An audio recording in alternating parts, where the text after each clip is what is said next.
In the small town of Arkham, nestled deep in the heart of New England, strange things were happening. It started with the dreams, haunting nightmares that left the townspeople waking up in cold sweats, their hearts pounding in their chests. They spoke of hideous monsters and ancient rituals, of sacrifices made in dark, foreboding forests. And then, one day, the screams began. It was coming from the woods near the school, a place where the children of Arkham played and explored. The screams were blood-curdling, echoing through the trees and sending shivers down the spines of anyone who heard them. The townspeople were afraid to venture too close to the woods, afraid of what they might find. But there was one man who was not afraid. His name was Nathaniel Ward, and he was a writer of strange tales and dark legends. He had come to Arkham in search of inspiration, and he had found it in the dreams and screams of its inhabitants. Nathaniel was not afraid of the unknown, he was fascinated by it. One night, as he lay in bed, Nathaniel heard the screams coming from the woods. They were closer now, more urgent. He got out of bed, slipped on his coat and boots, and set out into the night. As he walked deeper into the woods, Nathaniel felt a sense of unease settling over him. The trees were thick, the branches twisted and gnarled. The ground was soft and spongy, and he sank into it with every step. The screams were getting louder, and Nathaniel could feel his heart pounding in his chest. And then he saw it. A figure was moving in the darkness, its form twisted and deformed. Nathaniel could feel his blood run cold as he realized that it was one of the monsters from his dreams. It had eyes that glowed like embers, and long, spindly fingers that ended in razor-sharp claws. Its skin was pale and sickly, and it moved with an unnatural grace. Nathaniel knew he should run, but he was transfixed by the sight of the creature. It seemed to be beckoning him forward, and he couldn't resist its call. He took a step closer, and the creature let out a scream that echoed through the woods. Nathaniel stumbled backwards, his heart racing. He turned and ran as fast as he could, but the creature was right behind him. Its screams were like daggers in his ears, and he could feel its hot breath on his neck. He ran faster and faster, his legs pumping with adrenaline. And then he saw the light. It was a flickering flame in the distance, and Nathaniel ran towards it with all his might. The screams of the creature were getting louder, but he didn't dare look back. He stumbled into the clearing, gasping for breath, and collapsed onto the ground. As he lay there, panting and sweating, Nathaniel realized that he was not alone. There were others in the clearing, huddled around the flame. They were dressed in strange robes, and their faces were hidden behind masks. Nathaniel could feel their eyes on him, watching him with a cold detachment. And then he heard the chanting. It was a low, rumbling sound, like thunder in the distance. Nathaniel felt a sense of dread settle over him as he realized what was happening. These people were performing an ancient ritual, and he had stumbled into their midst. He tried to get up, to run away, but his legs wouldn't obey him. He was frozen in place, watching as the robed figures closed in around him. They lifted him up, and Nathaniel could feel their fingers digging into his flesh. And then he saw the altar. It was made of stone, and it was covered in strange symbols and markings. Nathaniel knew what was going to happen next, and he screamed out in terror. But it was too late. The robed figures laid him down on the altar, and the chanting grew louder. Nathaniel could feel the cold stone against his back, and he knew that his fate was sealed. The last thing he heard was the screams of the creature, echoing through the woods. And then everything went black. When Nathaniel woke up, he was in a hospital bed. His body was covered in bandages, and he could feel the weight of the drugs in his system.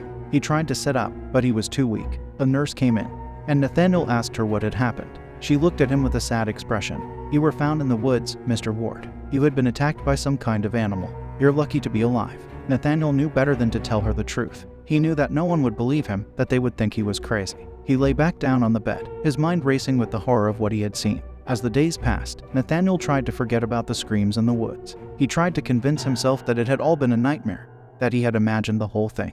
But he knew deep down that it was real, that the horrors of Arkham were all too real. And he knew that he would never be the same again. Months passed, and Nathaniel tried to move on with his life. But the memory of that night in the woods haunted him, and he found himself drawn back to the darkness of Arkham. He started to research the town's history, looking for answers to the nightmares that plagued him. What he discovered was even more horrifying than he could have imagined. Arkham was a place of dark magic and ancient rituals, where the line between reality and nightmare was blurred. The screams in the woods were just the tip of the iceberg, a symptom of the town's deep, twisted roots. Nathaniel knew that he had to do something. He couldn't let the horrors of Arkham continue unchecked. He started to write about his experiences, to warn others about the dangers that lurked in the shadows. But no one believed him. They thought he was just a madman, a writer of horror stories with an overactive imagination. Nathaniel tried to convince them, but it was no use. The town of Arkham had a way of twisting reality, of making the unbelievable seem mundane. And then, one night, Nathaniel had a dream. It was different from the nightmares that had haunted him before.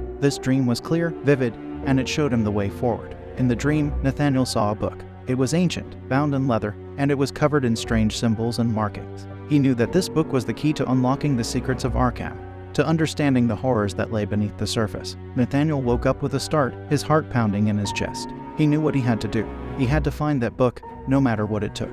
He started to search, scouring the town for any clue to the book's whereabouts. He talked to the locals, visited the library, and even delved into the occult shops that dotted the town's streets. But it seemed that the book was nowhere to be found. Nathaniel was ready to give up hope when he met an old man named Ezekiel. He was a reclusive figure who lived on the outskirts of town, but Nathaniel had heard rumors that he was an expert on the town's history and folklore. Ezekiel was a strange man, with wild white hair and a beard that reached down to his chest. He spoke in riddles and seemed to know more than he let on. Nathaniel was wary of him, but he knew that he had to take the chance. He approached Ezekiel and asked him about the book. To his surprise, Ezekiel seemed to know exactly what he was talking about. He led Nathaniel to his home, a ramshackle cabin deep in the woods. There, in a dusty old chest, Nathaniel found the book he had been searching for. It was heavy and musty, the pages yellowed with age. The symbols on the cover seemed to glow with an otherworldly light. Nathaniel was hesitant to open the book. He could sense the power that it held, and he knew that it could be dangerous in the wrong hands. But he also knew that he had no choice. He had to find a way to stop the horrors of Arkham before they consumed him.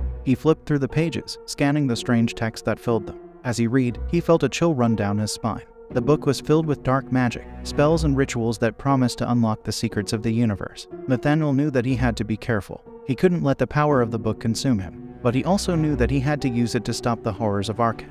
Over the next few days, Nathaniel studied the book, deciphering its secrets and learning its spells. He felt his power growing, and he knew that he was becoming more than just a writer of horror stories. And then, one night, he heard the screams again. They were coming from the woods near the school, just like before. Nathaniel knew that he had to act fast. He grabbed the book and set out into the woods. He could hear the screams getting louder, and he knew that he was getting closer to the source. Finally, he saw it, a circle of dark figures, chanting and performing a ritual around a fire. In the center of the circle was a young girl, bound and gagged, her eyes wide with terror. Nathaniel knew that he had to act fast. He raised the book and started to chant. The words came easily to him, as if they had been burned into his mind. As he chanted, he felt a surge of power coursing through him. He could feel the magic of the book flowing through him, fueling his words and giving him strength.